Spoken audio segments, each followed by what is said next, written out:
hard for this money, cause I'm trying to get my revenge. How could you niggas betray me? Back in the day we was friends.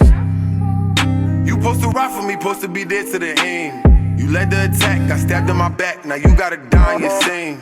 Moahu. Yeah.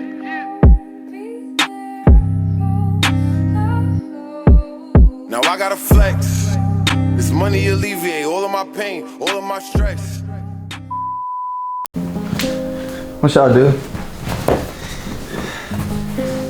Yo, what up? So I want to talk to you guys about something that has been changing my life lately. In the process of becoming the best version of yourself, you might get caught up in how do I get from where I am to where I want to be.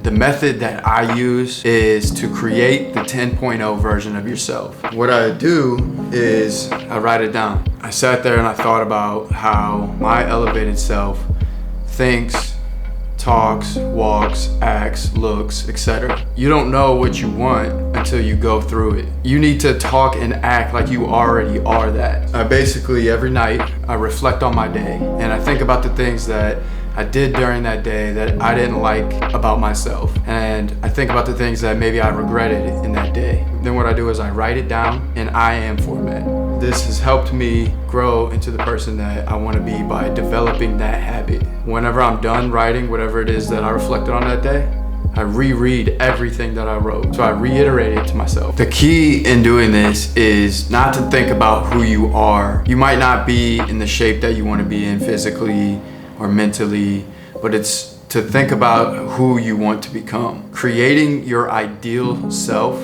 or the best version of yourself is creating your own role model, essentially. It's backpedaling on how to build the habits that you need to become that person. So when you write it down, you get to develop a blueprint on how to become that person. So if you want to learn more words, for example, if you write down, I am somebody with an extravagant vocabulary because I read the dictionary or because I read books.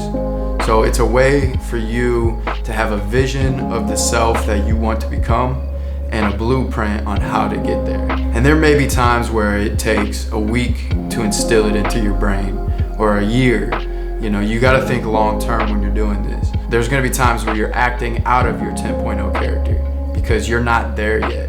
You might be at your 2.0 version or even your 1.0. By repeating the affirmations to yourself, you're slowly instilling it into your subconscious that you are becoming this person. We operate as humans out of our subconscious 80%, 90% of the time. Very small percentage is something that we're actually conscious of.